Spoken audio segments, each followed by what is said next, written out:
ট্রাম্পের আমন্ত্রণ পেলেন তারেক রহমান। ডক্টর মোহাম্মদ ইউনূসের ৫ মামলা বাতিলের রায়ে আইনি দুর্বলতা পাননি আপিল বিভাগ। আওয়ামী লীগের নিবন্ধন থাকবে কিনা সময় বলে দেবে বললেন সিইসি। শিক্ষকরা রাজনীতিতে জড়ালে ব্যবস্থা গ্রহণ করা হবে মন্তব্য গণশিক্ষা উপদেষ্টার। বিআরটিএ বন্ধ করে দেওয়ার হুঁশিয়ারি দিলেন সড়ক উপদেষ্টা। ৪৩তম বিসিএসের ২৬৭ জনকে নিয়োগ দিল সরকার। বিনিয়োগকারী হারাচ্ছে ভারত, ইতিহাসের সর্বনিম্ন পর্যায়ে রুপির দর। তামিমের বিদায়ে যে বার্তা দিল বিসিবি। দর্শক, রাতের আয়োজনে আপনাদের সাথে আছে আমি এস.এম. আরিফ। শুনছিলেন প্রধান শিরোনাম, এবার বিস্তারিত। তার আগে আপডেট খবর পেতে গ্রামের কাগজের ইউটিউব চ্যানেলে সাবস্ক্রাইব এবং ফেসবুক পেজ ফলো করে রাখুন। নোবেলজয়ী অর্থনীতিবিদ ডক্টর মোহাম্মদ ইউনূসের বিরুদ্ধে শ্রম আইনে করা ৫ মামলার কার্যক্রম বাতিলে হাইকোর্টে দেয়া রায়ে কোনো আইনি দুর্বলতা এবং হস্তক্ষেপের প্রয়োজনীয়তা খুঁজে পাওয়া যায়নি বলে আদেশে উল্লেখ করেছেন সুপ্রিম কোর্টের আপিল বিভাগ। ডক্টর মোহাম্মদ ইউনূসের পক্ষে আইনজীবী মুস্তাফিজুর রহমান খান শনিবার আদালতের আদেশের বিষয়টি জানান। হাইকোর্টের রায়ের বিরুদ্ধে রাষ্ট্রপক্ষের লিভ টু আপিল খারিজ করে গত ৮ ডিসেম্বর আদেশ দেন বিচারপতি আশফাকুল ইসলামের নেতৃত্বাধীন ৩ বিচারপতির আপিল বিভাগ। ওই পূর্ণাঙ্গ আদেশ সম্প্রতি প্রকাশিত হয়েছে। আপিল বিভাগের এই আদেশে বলা হয়েছে যে হাইকোর্টের রায় ও আদেশে কোনো আইনি দুর্বলতা এবং আইনিভাবে হস্তক্ষেপের প্রয়োজনীয়তা খুঁজে পাওয়া যায়নি। সে অনুসারে লিভ টু আপিলগুলো আপিলের অনুমতি চেয়ে করা আবেদন খারিজ করা হলো। আদালতে রাষ্ট্রপক্ষে শুনানি করেন অতিরিক্ত অ্যাটর্নি জেনারেল অনিক আর হক। ডক্টর মোহাম্মদ ইউনূসের পক্ষে অ্যাডভোকেট মুস্তাফিজুর রহমান খান শুনানি করেন। প্রধান নির্বাচন commissioner CEC AMM Nasir Uddin বলেছেন, আওয়ামী লীগের নিবন্ধন থাকবে কিনা তা সময় বলে দেবে। এছাড়া আগামী নির্বাচনে রাজনৈতিক দল হিসেবে অংশ নিতে পারবে কিনা তা সংস্কার কমিশনের প্রতিবেদনের উপর নির্ভর করবে। শনিবার সকালে সিলেট সার্কিট হাউসে ভোটার তালিকা হালনাগাদ ও ত্রয়োদশ জাতীয় সংসদ নির্বাচন উপলক্ষে আয়োজিত মত বিনিময় সভায় সাংবাদিকদের প্রশ্নের জবাবে সিইসি এইসব কথা বলেন। সভায় সভাপতিত্ব করেন সিলেটের আঞ্চলিক নির্বাচন কর্মকর্তা মোহাম্মদ নুরুল আলম। সিইসি নাসির উদ্দিন বলেন, আগামী জাতীয় নির্বাচন ইভিএমের মাধ্যমে হবে না। প্রধান উপদেষ্টার দেয়া সময় অনুযায়ী নির্বাচন করার জন্য ইসি কাজ করছে, যা সুনির্দিষ্ট নীতিমালার মধ্য দিয়ে হবে। এছাড়া এবার নির্বাচনে প্রবাসীরা অংশ নিতে পারবেন উল্লেখ করে সিইসি বলেন, পর্যায়ক্রমে সব প্রবাসীকে ভোটার হিসেবে অন্তর্ভুক্ত করা হবে। তাছাড়া ভোটার আইডি কার্ড সংশোধনে আর্থিক দুর্নীতির সঙ্গে জড়িতদের আইনের আওতায় নিয়ে আসা হবে বলেও হুঁশিয়ারি দেন সিইসি। প্রাথমিক ও গণশিক্ষা মন্ত্রণালয়ের উপদেষ্টা অধ্যাপক ডক্টর বিধান রঞ্জন রায় পোদ্দার বলেছেন, শিক্ষকরা রাজনীতিতে জড়ালে বিধি অনুযায়ী ব্যবস্থা গ্রহণ করা হবে। শনিবার সকালে জাতীয় প্রাথমিক শিক্ষা একাডেমি ময়মনসিংহের ১০ম গ্রেডের কর্মকর্তাদের সঙ্গে মতবিনিময় শেষে সাংবাদিকদের এই সব কথা বলেন তিনি। ডক্টর বিধান রঞ্জন রায় বলেন, শিক্ষায় গুণগত মান বৃদ্ধিতে কাজ করছে সরকার। সেই লক্ষ্যে কারিকুলাম ও পরীক্ষা পদ্ধতি পরিবর্তন আনা হয়েছে।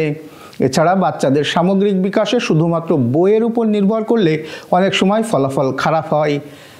তার সামগ্রিক বিকাশে পড়াশোনার পাশাপাশি খেলাধুলা এবং সাংস্কৃতিক কর্মকাণ্ডেও যোগ দেওয়া দরকার। এজন্য শিক্ষক অভিভাবকদের মধ্যে সচেতনতা দরকার। বাংলাদেশ সড়ক পরিবহন কর্তৃপক্ষ বিআরটিএকে নিজেদের অবস্থার উন্নতির জন্য ১ মাস সময় বেঁধে দিয়েছিলেন সড়ক পরিবহন ও সেতু মন্ত্রণালয়ের উপদেষ্টা মোহাম্মদ ফাজুল কবির খান। গত ১৯ ডিসেম্বর রাজধানীর বিদ্যুৎ ভবনে এক আলোচনা সভা শেষে এই সময় বেঁধে দেন তিনি, যা প্রায় শেষের দিকে। তবে এই সময়ের মধ্যে নিজেদের অবস্থার কিছুটা উন্নতি করতে পারলেও গ্রহণযোগ্য পর্যায়ে যেতে পারেনি বিআরটিএ। যদি দ্রুত নিজেদের অবস্থার উন্নতি না করতে পারে তাহলে বিআরটিএ বন্ধ করে দেওয়ার মতো সিদ্ধান্ত নেওয়া হতে পারে বলে হুঁশিয়ারি দিয়েছেন সড়ক উপদেষ্টা। শনিবার দুপুরে বিআরটিএ ভবন পরিদর্শন ও কনফারেন্স রুমে রোড সেফটি বিষয়ক মতবিনিময় সভা শেষে সাংবাদিকদের এক প্রশ্নের জবাবে এমন হুঁশিয়ারি দেন তিনি। এক প্রশ্নের জবাবে তিনি বলেন, বিআরটিএর কর্মকর্তাদের স্পষ্টভাবে বলে দেওয়া হয়েছে তারা যে আচরণ করছে সেটা গ্রহণযোগ্য নয়। আমি তাদের এটাও বলেছি, সরকারি বিভিন্ন দপ্তর বিলুপ্ত হয়ে গেছে। বিআরটিএর কাজের যদি উন্নতি না হয় তাহলে আমরা বিআরটিএ বন্ধ করে দেওয়ার কথা চিন্তা করব। ৪৩তম বিসিএসের ২৬৭ জনকে প্রশাসন ক্যাডারের সহকারী কমিশনার হিসেবে নিয়োগ দিয়ে প্রজ্ঞাপন জারি করেছে সরকার। শুক্রবার জনপ্রশাসন মন্ত্রণালয়ের এ সংক্রান্ত প্রজ্ঞাপনটি মন্ত্রণালয়ের ওয়েবসাইটে প্রকাশ করা হয়। প্রজ্ঞাপনে বলা হয়, 43তম বিসিএস পরীক্ষার ফলাফলের ভিত্তিতে বাংলাদেশ সরকারি কর্ম কমিশনের 25 জানুয়ারি পত্রের সুপারিশের পরিপ্রেক্ষিতে জনপ্রশাসন মন্ত্রণালয়ের নবনিয়োগ শাখার 30 ডিসেম্বর 2024 তারিখের প্রজ্ঞাপন মূলে 267 জন কর্মকর্তাকে বিসিএস প্রশাসন ক্যাডারের সহকারী কমিশনার হিসেবে নিয়োগ দেওয়া হয়েছে। নিয়োগপ্রাপ্তদের চাকরি শিক্ষানবিশ সহকারী কমিশনার হিসেবে যথোপযুক্ত পদে পদায়নের জন্য নামের পাশে বর্ণিত বিভাগের বিভাগীয় কমিশনারের অধীনে ন্যস্ত করা হয়েছে। এছাড়া প্রজ্ঞাপনে নিয়োগ পাওয়া কর্মকর্তাদের আগামী 15 জানুয়ারির মধ্যে নামের পাশে বর্ণিত বিভাগের বিভাগীয় কমিশনারের কাছে যোগদানের নির্দেশ দেওয়ার পাশাপাশি তাদের এক্সিকিউটিভ ম্যাজিস্ট্রেটের ক্ষমতা দেওয়া হয়েছে। এবার যশোর সহ আঞ্চলিক সংবাদ। শনিবার সকালে Bangladesh red crescent society Jashore ইউনিটের উদ্যোগে অসহায় মানুষের মধ্যে শীত বস্ত্র বিতরণ করা হয়েছে। এতে প্রধান অতিথি ছিলেন জেলা প্রশাসক Azharul Islam.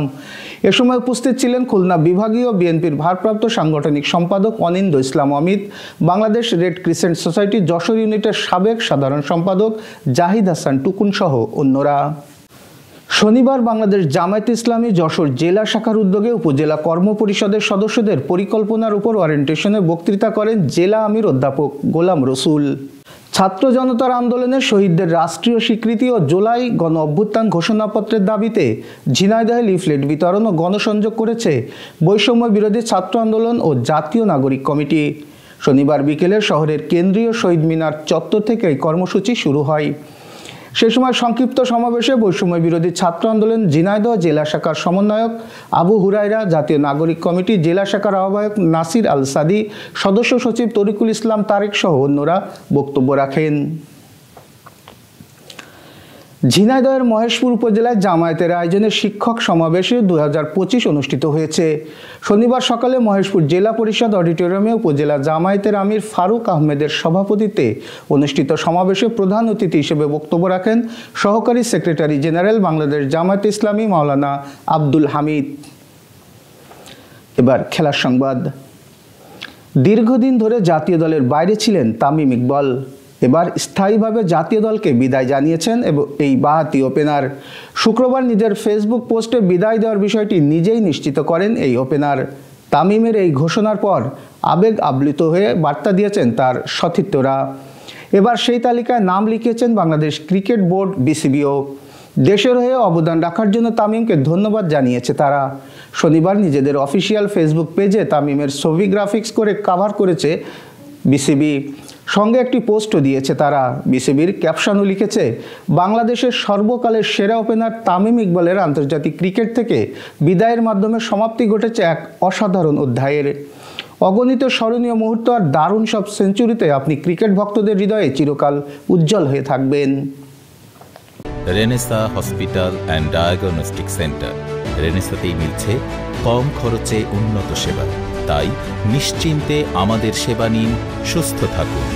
Renaissance hospital and diagnostic centre, সদর হাসপাতাল মোড়, দরাটানা, যশোর। দর্শক, শেষ করব আন্তর্জাতিক সংবাদ দিয়ে। যুক্তরাষ্ট্রের নবনির্বাচিত president Donald Trump national prayer ব্রেকফাস্টে যোগদানের জন্য বিএনপির ভারপ্রাপ্ত চেয়ারম্যান তারেক রহমান সহ দলটির শীর্ষ নেতাদের আমন্ত্রণ জানিয়েছেন। শনিবার বিএনপির চেয়ারপারসনের প্রেস উইংয়ের সদস্য সাইরুল কবির খান গণমাধ্যমকে পাঠানো এক বার্তায় এই তথ্য জানিয়েছেন।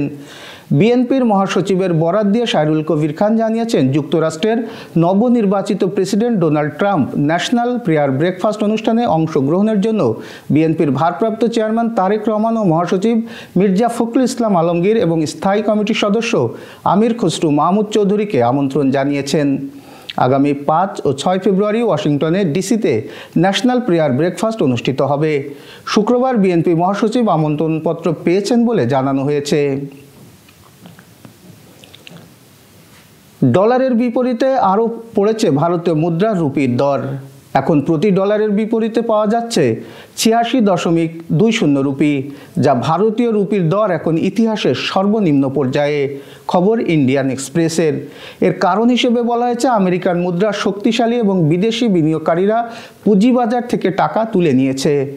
বিদেশে অপরিশোধিত তেলের দাম বৃদ্ধি এবং আভ্যন্তরীণ পুঁজিবাজারে নেতিবাচক মনোভাব ভারতীয় মুদ্রার মান কমিয়েছে। বিশেষজ্ঞরা বলছেন এই পরিস্থিতিতে ভারতের পুঁজিবাজার মহা সংকটে পড়েছে। রুপির এই দরপতনের পাশাপাশি শেয়ার বাজারেও পতন হচ্ছে লাগাতার। বাজারের মূলধন কমেছে 12 লাখ কোটি রুপি। বিদেশি বিনিয়োগকারীরা মোট 12,787.73 কোটি রুপি পুঁজি তুলে নিয়েছে। সেটাই রুপির অবমূল্যায়নের অন্যতম কারণ। এতে বিনিয়োগকারী হারাচ্ছে ভারত, যার কারণে ইতিহাসের সর্বনিম্ন পর্যায়ে নেমেছে রুপির দর। এদিকে বিদেশি বিনিয়োগকারীদের এভাবে শেয়ার বিক্রি নিয়ে শুক্রবার মোদী সরকারের সমালোচনা করেছে কংগ্রেস। এই ছিল আজকের আয়োজন। সাথে থাকার জন্য ধন্যবাদ।